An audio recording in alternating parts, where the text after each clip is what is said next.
Olá, ouvintes! Está no ar mais uma edição do Entrevistas DPE aqui na Rádio Defensoria. Eu sou Gislaine Teixeira e convido você a ficar com a gente para uma conversa cheia de informação, cidadania e temas que fazem a diferença na vida das pessoas.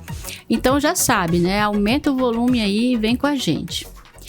Você sabia que derrubar um pé de buriti sem autorização é crime ambiental? O buriti é uma árvore protegida por lei e essencial para o equilíbrio ecológico, especialmente em Roraima. Ele contribui para a conservação das nascentes, manutenção da umidade do solo e abrigo de diversas espécies da fauna local.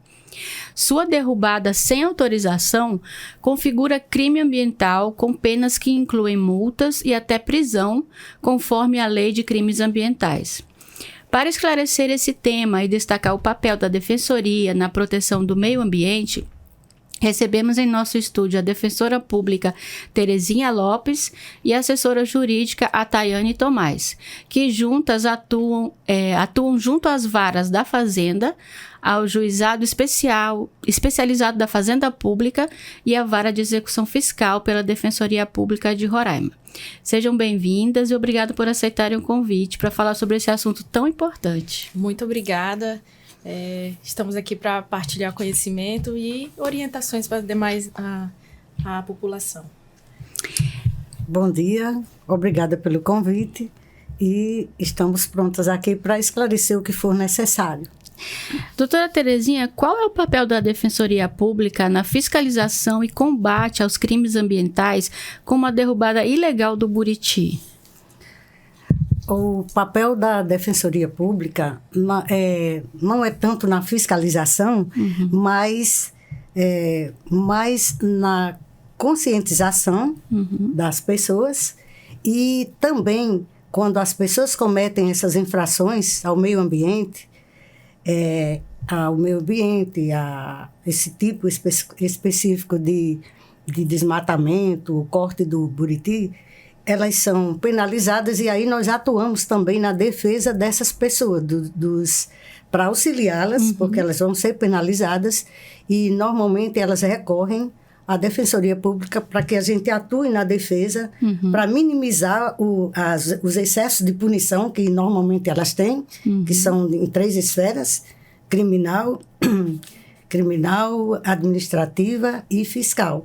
Então, nós amenizamos esses excessos de penas, de punições que elas sentem, e na vara da Fazenda Pública, como é que nós atuamos? Nós atuamos mais no ambiente, atendemos às demandas individuais. Eu estou falando da minha atuação como segunda titular da vara.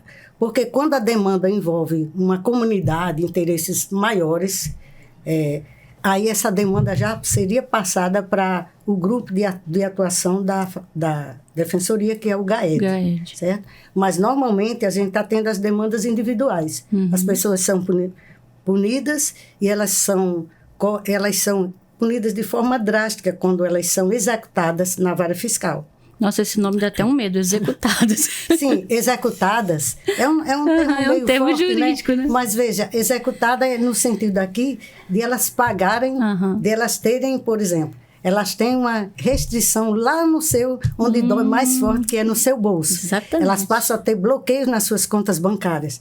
E não importa se esses valores que elas têm na sua conta se advêm dos seus parcos recursos, por exemplo, de uma pensão alimentícia, ou, por exemplo, de um benefício desses do governo, ou uma aposentadoria, não importa, porque a vara da Fazenda, da vara de execução fiscal, elas não identificam isso na hora de executar. Aliás, a execução já veio do Estado, certo? Já foi através da CDA, né? Que é um documento onde individualiza a pessoa e o tipo de infração que ela cometeu e depois que essa pessoa essa execução vai para a vara de execução fiscal, o juízo só vai mandar cobrar. E como é essa cobrança? É muito drástica, porque às vezes a pessoa conta com o recurso de um salário mínimo que recebeu da sua aposentadoria. e ela se vê sem nada, porque aquele recurso é tirado. Dependendo do valor que foi executado, aquele recurso é imediatamente retirado da sua detenção, né? Do seu poder de uso. E para pagar justamente o quê? Uma punição pela infração que ela cometeu ao meio ambiente. Seja desmatamento, seja queimadas, né? Que vão ceifar vidas, né? Porque são vidas ecológicas, mas que têm uma repercussão enorme, não só na biodiversidade que existe naquele meio ambiente, mas também vai repercutir na vida dos seres humanos também. Então, é nesse momento, quando essa pessoa está com seu recurso bloqueado, com a sua mantença bloqueada, a gente atua justamente para pedir aquele desbloqueio, pedir que cesse. Por quê? Porque ela não pode ser, não pode ter os seus proventos de mantença retirados de sua conta. Certo. Então, individualmente, a Fazenda e o Juizado Especial, onde é a minha área de atuação, atua dessa forma. Mas se nos chega uma demanda muito grande, em que uma comunidade inteira está sendo prejudicada, como, por exemplo, com um corte, com o desmatamento de uma árvore tão importante como é o buriti, aí sim, essa demanda seria repassada para o GAED, que é o Grupo de Atuação Especial da Defensoria. E a Tayane, em caso de derrubada ilegal, quais penalidades estão previstas em lei e como essas punições são aplicadas na prática? Bom, a gente sabe que derrubar árvores é crime, principalmente as que são protegidas por lei, como o buriti, que faz parte de uma área de preservação permanente. E sabe-se que também o buriti, ele é uma árvore que ele protege não só a fauna, a flora, mas também a manutenção da nossa vida, né? Onde, como eu já venho falando, onde tem o buriti, tem água, e ele é a fonte de manutenção das nascentes. E a Lei 12.651 de 2012, o Código Florestal, né? Ele já diz que ele já preceitua lá as áreas de preservação permanente, as reservas legais, e também a Lei de Crimes Ambientais, que lá no seu artigo 38 diz: destruir, danificar floresta, em área de preservação ambiental, a pena de reclusão ela é de 1 a 3 anos e multa. E também tem a do artigo 39, que é cortar árvores em floresta de preservação, sem permissão. Ou seja, para você cortar uma árvore, você precisa de licença ambiental do órgão ambiental, seja ela... Vamos trazer para Boa Vista, seja ela da Prefeitura de Boa Vista ou seja ela da FEMAR, que é do Estado. Então, precisa primeiro ter licença. E o órgão vai lá avaliar se é necessário cortar, se é necessário podar, porque algumas podas não necessitam da licença. Podas superficiais, só mesmo por questão de estar ali atrapalhando o trânsito, os fios, como a Roraima Energia aqui em Boa Vista faz esse tipo de poda, mas é necessário ter licença ambiental, ter uma licença ambiental especial para se retirar certos tipos de árvores. Algumas não são consideradas necessárias para poda. Então, em relação a isso, a pena ela é bem pesada mesmo. Era isso que eu fiquei curiosa. Vocês têm conhecimento de alguém preso por algum crime assim? Olha, eu vou falar da parte assim, são áreas distintas, né? Então, tem a área penal, que é a primeira, né? A polícia ambiental, ela vai lá, fiscaliza, e aí esse infrator, ele é encaminhado à delegacia.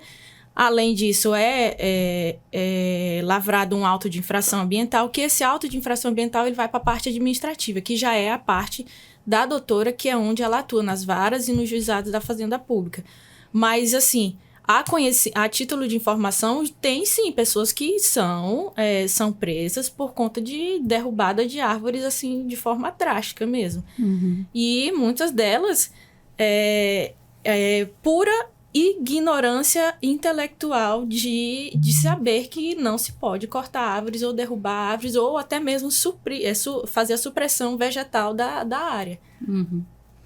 Doutora Terezinha, a senhora pode explicar como que o buriti é protegido legalmente e qual é a base jurídica que enquadra a derrubada como crime ambiental?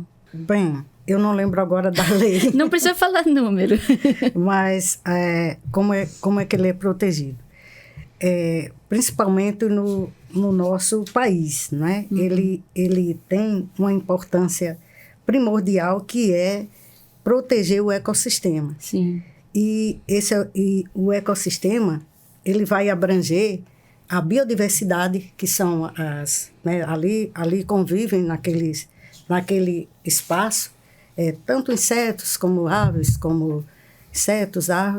entre outros. Uhum. E por que ele precisa ser protegido, que eu falei, não lembro ali agora. Porque não só o buriti é uma planta que vai dar essa proteção a esse tipo de vidas, mas também vai proteger os mananciais das águas, né, que as suas raízes elas vão fazer com que as águas sejam retidas no solo e não cause erosão, que quando há o desmatamento é isso, que é um dos males que ocorre, que é ocorrer a erosão do solo, mas também na questão dos mananciais, como eu falei, da biodiversidade e também como habitat, claro, né? Isso é indispensável.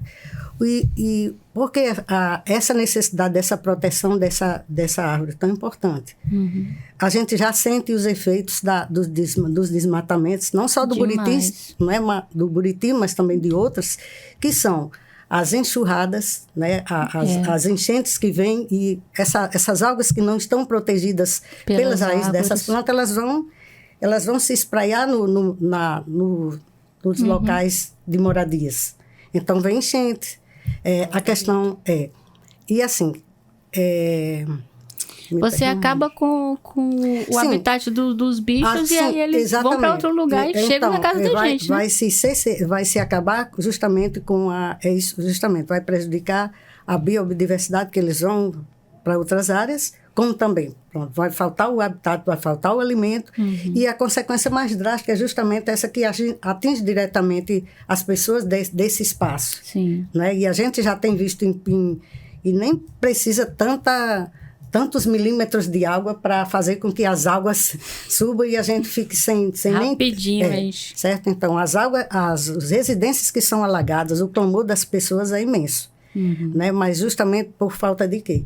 Por falta dessa conscientização, dessa educação com o meio ambiente, com a poda e o desmatamento das árvores, sem qualquer amparo. Na verdade, existe um amparo legal, mas quantas pessoas cumprem efetivamente as leis? Principalmente para defender o meio ambiente, né? Porque elas, de todas as formas, elas prejudicam o meio ambiente.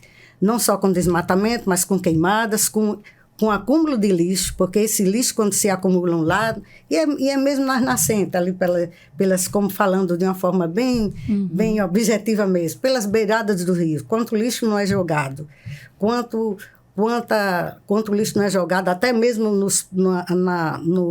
nos pés dessas árvores, falando assim. A lei existe para ser cumprida, mas há muita desinformação, há muita falta de educação e principalmente de conscientização para não se fazer esse tipo de queima ou de corte ou de desmatamento. Tayane, poderia explicar como funciona o processo jurídico quando uma denúncia de crime ambiental chega até a defensoria? Como é que funciona? Isso. Funciona dessa forma. 3 esferas em que esse crime ambiental ele é processado, né? Ele começa primeiro pela parte penal, que vai lá para o juizado especial criminal, dependendo aí do teor da multa, da gravidade, se é grave, da proporção desse crime, entendeu? Porque tem casos aí, de grande repercussão estadual, municipal, em que a gente vê que vai depender do valor da multa, entendeu? E aí, isso tem a ver proporcionalmente com o tamanho do local desmatado? Sim, do tamanho do local desmatado. E aí, posteriormente, isso é lavrado o auto de infração ambiental, que lá no momento já é lavrado o auto de infração ambiental, em que ele é encaminhado administrativamente. Isso é a parte administrativa. Essa parte administrativa, a Defensoria da Fazenda, que é onde a doutora atua, é a gente que é competente para atender esse caso, O assistido procura a defensoria, ele tem um prazo de 20 dias para ele apresentar essa defesa administrativa. Muitas das vezes ele não comparece, ele já vem com prazo vencido, então a gente tem que elaborar muitas coisas até tentar contornar a situação, entendeu? Alguns casos semelhantes a gente conseguiu, outros não, por falta mesmo dessa defesa prévia, dessa defesa no tempo certo. Outros já chegam na execução fiscal com dinheiro bloqueado, Bolsa Família bloqueado, desesperado, chateado, revoltado, dizendo, eu não sei por que o meu dinheiro tá assim, a culpa é de vocês, é isso, aquilo. A gente só tenta ajudar. A gente só tenta ajudar. Mas, assim, muitas das vezes a gente consegue reverter a situação, até porque... a título de informação, a gente tem uma novidade legislativa municipal em que, no âmbito municipal daqui de Boa Vista, teve uma alteração de uma lei em que as áreas de preservação permanente teve ali uma diminuição, dependendo porque a gente já sabe que tem muitas áreas aqui ambiental que já está consolidada, né? Invadido, né? Por conta dessas invasões, essas coisas e tudo. E aí a gente tem aplicado, é uma forma da gente conseguir um certo suspiro para eles. Mas, assim, a gente sempre deixa claro a orientação da preservação ambiental. O meio ambiente, ele sempre vem primeiro em toda e qualquer construção ou loteamento aí novo que tem crescido muito em Boa Vista. Doutora Terezinha, já houve casos em que a Defensoria teve que intervir em ações que envolviam danos ao ecossistema local? A senhora pode citar algum exemplo? Deixe lembrar. Eu não lembro agora. Você lembra, Tayane? Eu não lembro agora. Teve o pessoal da Olaria. O pessoal da Olaria foi ano passado, em que foi um atendimento coletivo, foi mais de 30 moradores, em que eles são produtivos ali, são produtores de tijolos, então é uma área que todo ano alaga, todo ano... É uma área de preservação ali. Mas, assim, é algo que fugiu da competência da doutora porque se tornou uma demanda coletiva. Então, foi caminhada para o GAED e aí foi repassado para o GAED para ser atendido por eles lá. E eles conseguiram reverter? Né? Eu acredito que sim, eu não tenho informação... Eu posso complementar isso aí. Por que acontece? Porque o doutor Gutenberg, um dos mais novos que entrou, que ele me procurou. O que acontece? Esse problema é muito antigo. É um problema de mais de 30 anos. Sim. Embora seja uma área de preservação, mas o tempo consolidou aquela comunidade a permanecer naquele espaço e ali produzir a sua mantença. Ali eles moram ali, embora de forma bem muito precária, né? Muito precária, né? Porque ali, no tempo de chuva, aí é quando eles param de fabricar a fabricação de tijolos. Então, aquilo ali é muito, muito antigo. O Ministério Público já está envolvido há bastante tempo. E até onde eu sei, a Defensoria Pública ia apenas... Aliás, o GAED, né? Como era uma demanda coletiva que foi repassada, acho que por isso que fugiu agora. Então, foi Wagner. Então, foi repassado para eles e ele queria saber queria alguns informes. Por quê? Porque o Ministério Público tinha avançado, pedindo que fosse desocupada a área e não dava para ser feito isso, porque ali tem muitas famílias, famílias que sobrevivem daquela fabricação do tijolo. E tinha havido uma suspensão, né? Ficou parado bastante tempo e eles estão retomando de novo, o Ministério Público insistindo em que fossem retiradas as famílias, mas houve uma ordem, se eu não estou enganada, do CNJ, para que essas famílias fossem realocadas em outro lugar. Elas não poderiam ser retiradas assim abruptamente. Ainda mais pelo decorrer do tempo, né? Há mais de 30 anos eles estão vivendo ali com aquela, né, nessa vida precária e seguindo. Então, assim, como ficou resolvido, isso na próxima entrevista a gente pode trazer informações, porque como foi entregue a esse grupo, a gente se afasta e não tem mais contato.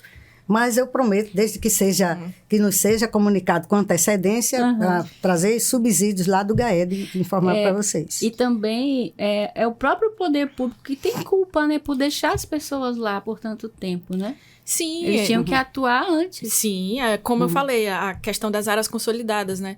Muitas áreas aqui em Boa Vista não eram habitadas. E hoje a gente abre o Google Maps mesmo. Google Maps tem rua, tem tudo. Tem asfalto, tem drenagem, tem água, até tudo consolidado. E aí o poder público, às vezes...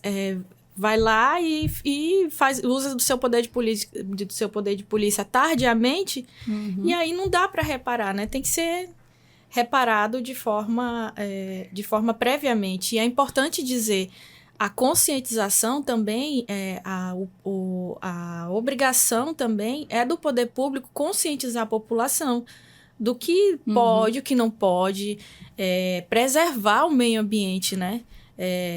E a gente ter a consciência também, né? Isso é pra gente e pras futuras gerações. Se a gente não preservar hoje, mais tarde a gente não vai poder usufruir de nada. Nesse sentido, tem só mais uma porque às vezes a pessoa vai na falha, tem só mais uma complementação do que a Tayane está falando. O que a gente tem se deparado ultimamente são muitas demandas para se esbarrar as ações demolitórias. Porque o que o município está fazendo agora diuturnamente? Todas essas pessoas que estão nessas áreas de preservação, embora, como foi mencionado, embora já consolidadas, o município agora não está mais só executando, ele está pedindo, o juiz está concedendo que sejam demolidas aquelas habitações. E as pessoas chegam novamente, muito mais ainda, desesperadas, porque elas não têm onde morar. Elas já estão ali e às vezes até há bastante tempo. Mas agora que esses processos estão chegando nesse patamar de pedir que sejam demolidas. E as nossas ações têm sido nessa tese de que aquela área não é mais de preservação, já é uma área consolidada com serviços básicos necessários, que é água, energia, coleta de lixo. Então, nossas teses têm sido nesse sentido. E, assim, a gente não tem ainda subsídios, informações, porque são novas ações e não temos tido ainda as sentenças, né? Não temos ainda a resposta do Poder Judiciário para enfrentar esse tema. Mas normalmente a gente já tem algumas liminares satisfatórias. Sim, liminares, né? Mas não temos a sentença ainda. Satisfatória, não é decisão definitiva, né? Porque a decisão definitiva é com a sentença, né? Sim. Mesmo assim, após sentenciado, o município, que é um ente público assim, muito... Sim, ainda vem mais e mais em conformismo e aí tentando ainda derrubar essa sentença.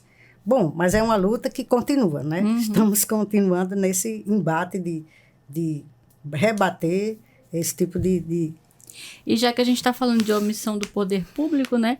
Tayane, como que a Defensoria atua nesses casos de omissão diante dos crimes ambientais? Bom, esses casos de omissão de crimes ambientais, essa parte já, como a doutora já havia falado, já não é mais com a gente, porque a gente atua só na questão da individualidade. É mais a questão do GAED, que ele vai funcionar através de uma ação civil pública, através de um termo de ajustamento, com o poder público, né? Ou com a FEMAR, ou com a Secretaria do Meio Ambiente Municipal. E no âmbito federal, que aí já é a Defensoria Pública da União, que é com o IBAMA, né? É através de serviços... de serviços ali que vai buscar a questão de fiscalizar o poder público. Mas a gente atua mais na defesa e na orientação e conscientização do assistido, né? Da questão de preservar, da questão de reflorestar ou ali mais na questão do auto de infração, né? Cometeu... Não, vamos ali, vamos participar das palestras ali, vamos reflorestar para diminuir ali o seu dano. Mais nessa questão. A parte da fazenda pública ali, né? Doutora, como que a senhora vê a importância da atuação integrada entre a Defensoria, o Ministério Público, o IBAMA e os órgãos estaduais para garantir a proteção da flora? seria muito importante, né, que a gente tivesse esse engajamento, né, mas ele não existe. Nossa! Ele não existe porque, assim, cada um trabalha isoladamente nas suas áreas, então a gente... Aliás, quando se trata de demanda individual e as pessoas vão ao Ministério Público, normalmente elas são encaminhadas para a gente, porque individualmente, Sim. demandas individuais, o Ministério Público não atua, manda para a gente. E quando se trata de demandas coletivas, que já foi mencionado no início dessa entrevista, é com esse grupo de atuação especial, que é o GAED. No entanto, o tempo é muito exíguo para a gente fazer, que a gente já pensou em fazer isso. Até eu cheguei a caminhar, porque a gente já fez ações falando sobre a importância e a conscientização. E nessas ações, quando se faz ações globais, a gente tem levado esse serviço da conscientização, até com panfletos, para conversar com aquele grupo, com aquele povo que está ali reunido, falando da importância de não agredir o meio ambiente, das consequências que seriam essas punições, como a Tayane mencionou, em três searas, que é a criminal, a civil e a administrativa. Mas o que acontece? Um tipo de ação como esse, ele se esvai com o tempo. Não é numa palestra que se tenta conscientizar que as pessoas vão criar essa consciência. Isso seria, eu acredito que muito mais efetivo se isso pudesse ser levado para as escolas. Sim. Principalmente para as escolas, para essas pessoas, esses cidadãos, essas crianças, sim, adolescentes, eles vão ser, daqui a pouco, vão ser adultos e responsáveis pelas suas ações. Então, isso deveria ser um tema, deveria ser até uma matéria obrigatória na escola. Concordo. Uma matéria obrigatória para conscientizar essas pessoas em tenra idade de como deve tratar o meio ambiente, né? Que é o nosso potencial para o futuro. Nós vivenciamos isso agora e já estamos sofrendo as consequências dessas agressões ao meio ambiente. Daqui a 20 anos, as crianças não vão ter nem planeta mais. Então, eu me lembro de efeito estufa. Era uma coisa que você, pessoas... Né, quando a gente estudava, lá atrás, a gente já via falar, o efeito estufa vai abrir um buraco na camada do ozônio e vai trazer consequências como erosão, como seca, a gente já ouvia falar disso tudo. Mas o que o poder público fez até então? Não fez nada. Agora se tenta amenizar com medidas paliativas, né? Exemplo do que aconteceu, por exemplo, no Rio Grande do Sul, né? Que a gente viu quantas pessoas estão... uma tragédia, as pessoas estão se reerguendo ainda. Minas Gerais. Mas, pois estão diversos lugares, né? O que a gente lembra assim, porque foi muito assim, visualizado pela mídia, foi aquele do Rio Grande do Sul, não é? Mostrando aquela calamidade. Então, assim, uma matéria a ser, uma providência assim, urgente, que ainda dá para se fazer, é se colocar uma matéria obrigatória de conscientização aos jovens, às crianças e aos jovens, de como cuidar do meio ambiente, que é o nosso, hoje e para o futuro, é o nosso ecossistema global, né? A terra, são as árvores, são os animais que precisam ser tratados com educação, respeito e conscientização. Olha aí, Secretaria de Educação Municipal, Estadual, uma dica excelente para vocês. A Tayane, existe orientação jurídica específica oferecida pela Defensoria para as comunidades que dependem diretamente dos recursos do Buriti? Sim. Há uma orientação, sim. A gente já recebeu alguns representantes, alguns presidentes de associação em relação a isso. A gente orienta, né? O Buriti, ele pode ser... tem algumas associações e comunidades mesmo indígenas que dependem da fonte de renda do Buriti, né? Da palha, do fruto... das sementes, daquelas sementinhas e até mesmo das partes ali do Buriti, né? E a gente fala assim, eles são muito conscientes em usar com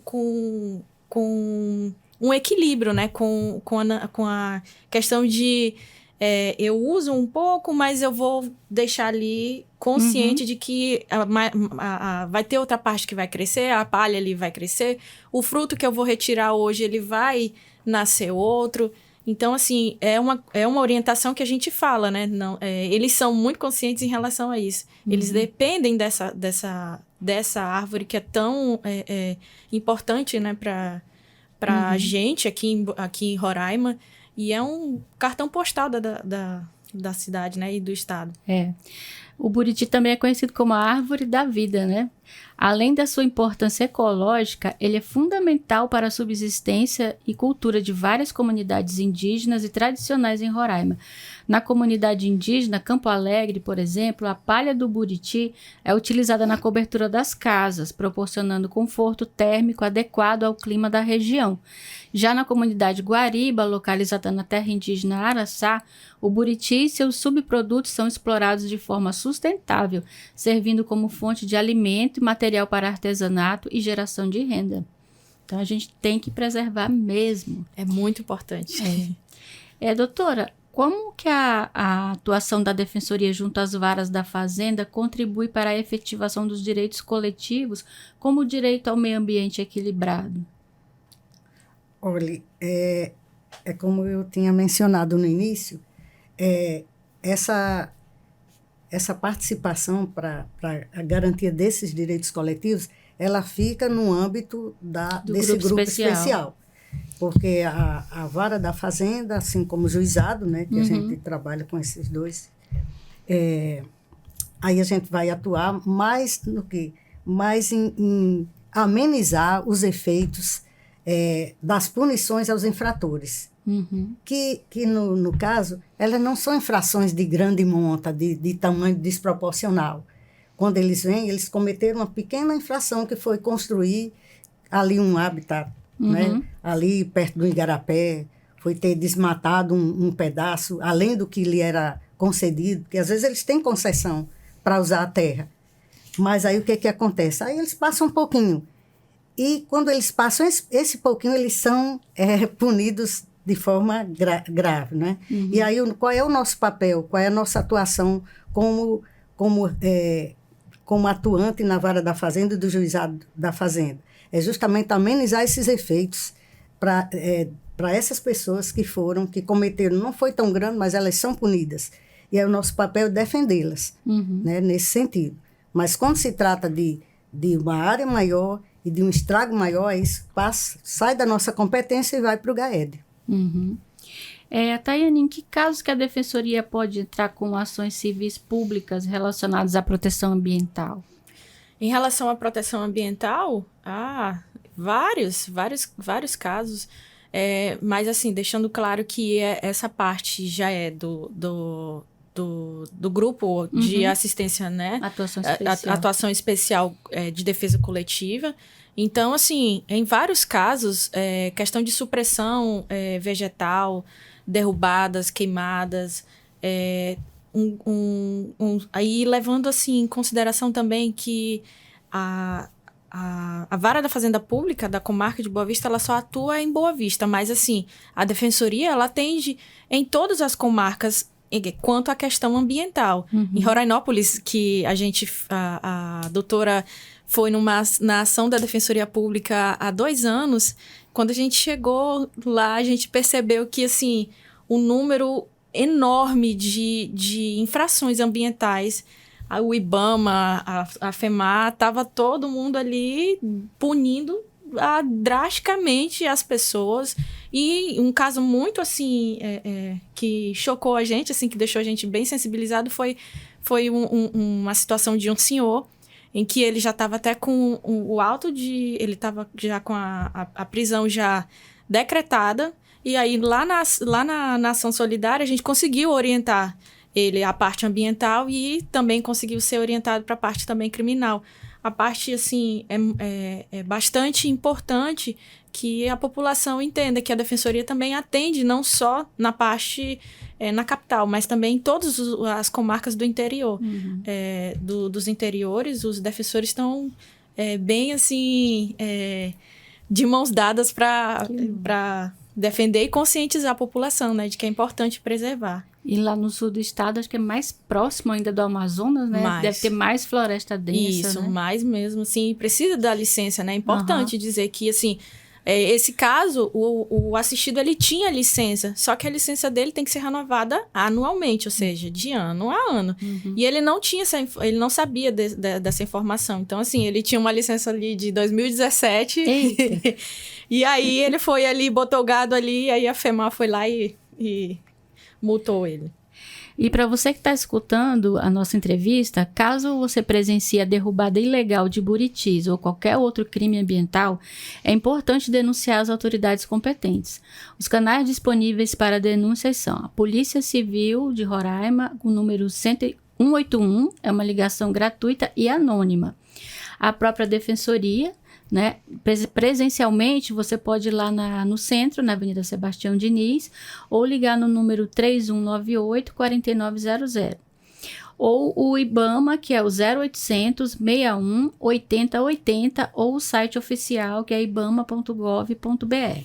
A polícia pode acrescentar. Sim. A polícia militar também já tem uma atuação, que é a polícia ambiental. Também pode ligar, porque ela agiria na hora e até poderia haver essa prisão em flagrante, né? E no caso do município, pode ligar no 156 também, né? E falando dessa parte, Tayane, que tipo de documentação ou provas a população pode reunir para fazer denúncias de crimes ambientais? Para fazer denúncias, para denunciar principalmente fotos, vídeos, tudo que comprove ali a autoria do infrator, informações de forma bem relevantes, né? Não basta só, eu tô vendo um cara aqui que tá cortando uma árvore. Tá, jogando lixo na área de APP. Jogando lixo na área de APP. Tá, mas e aí? Ele tá jogando com o quê? Com um carrinho? Ele tem anotar a placa de carro. Anotar a placa de carro é bom. Carro, moto, aquelas carrocinhas, entendeu? É importante dizer também que, assim, a prefeitura, ela tem pontos agora, ela criou ecopontos de coletas em que você pode levar lá, se você não tem condições de contratar um container, não, aquelas caçambas ali para colocar na frente da sua casa, você pode levar até o ecoponto, e isso evita também a multa, que a multa também não é baratinha, entendeu? Então, é importante a população ter essa conscientização. Jogar lixo, cortar árvore, pelo amor de Deus, é crime. Além do buriti, tem outras árvores protegidas por lei? Tem outras árvores, sim. Tem a Samaúma também? Samaúma também é protegida por lei. Tem o... Deu um branco agora, mas mas eu irei lembrar, eu estou com ela na mente, que eu justamente tenho um sítio, eu tenho ela lá no meu sítio. As palmeiras tucum também são protegidas, são árvores nativas, né? Então, toda árvore nativa, ela é protegida por lei, você não pode de forma alguma derrubar. Infelizmente, acho que a maioria das pessoas não sabe. Pronto. Né? Caçari. Caçari está sendo castigado, porque eu morei no Caçari 12 anos. Eu tenho uma casa ali bem de frente. De um lado tinha mata nativa, do outro lado e no fundo. Eu saí dessa casa há 3 anos. E eu passo hoje e vejo que está tudo desmatado. Árvore nativa. Então, onde está a proteção da lei? Né?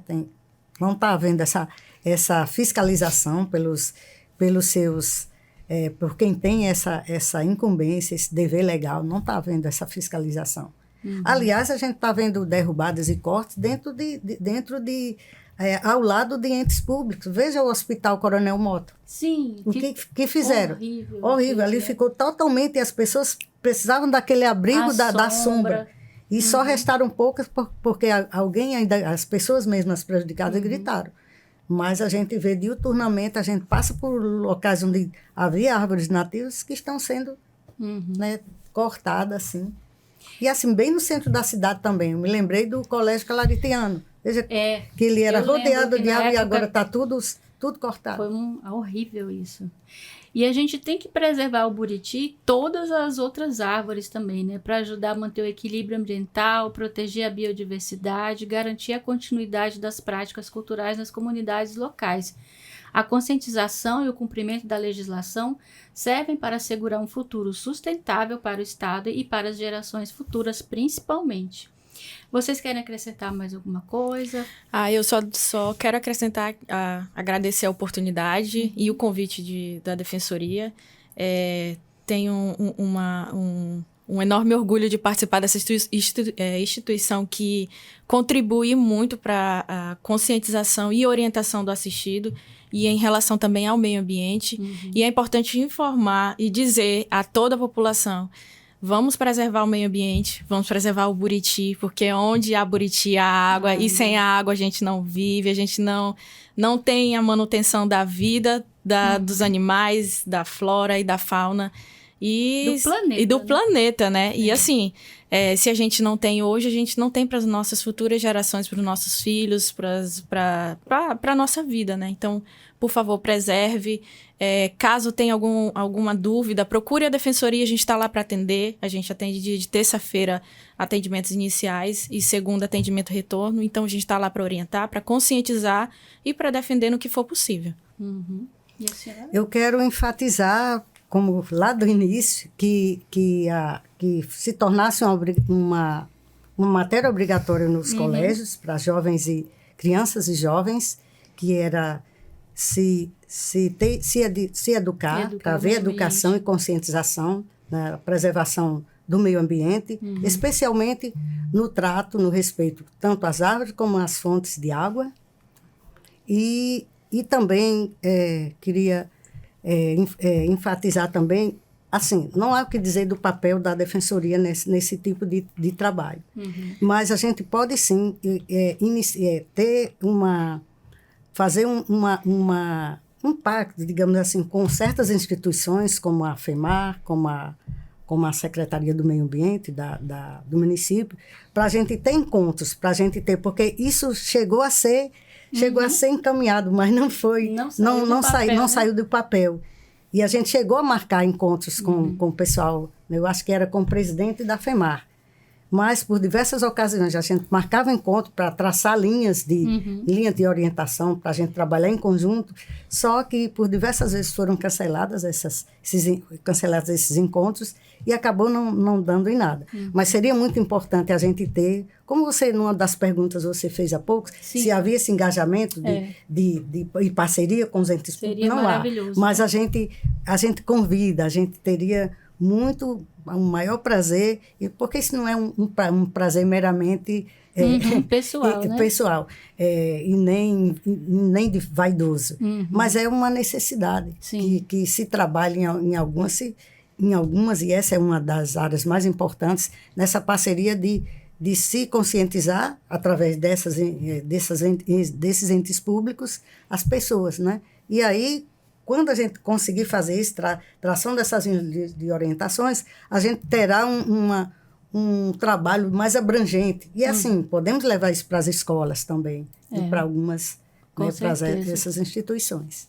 Assim como a senhora propôs a criação da matéria de cuidado ao meio ambiente, eu sempre tive vontade de propor a educação para o trânsito, porque o que a gente ensina para as crianças, eles aprendem, eles multiplicam e fica na cabeça, Exatamente. Né? Mas aí já é outro tempo, é outra entrevista. Sim, é preciso a gente conscientizar a população. E a gente trabalha muito defendendo pessoas também que cometem multas. Às vezes elas nem cometeram a multa, mas elas é clonado o seu veículo lá no outro estado da federação, e elas se veem punidas injustamente. E quem é que defende? Vocês. A Fazenda Pública. Da Fazenda Pública. Eu queria agradecer a presença de vocês, obrigada pelos esclarecimentos, pelas dicas.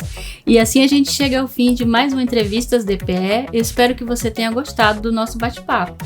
Se você gostou, aproveita para compartilhar com os amigos e fortalecer essa rede de informação e direitos. E não esquece de marcar a Defensoria nas redes sociais, hein? Eu sou Gislaine Teixeira e te espero no próximo programa. Até lá!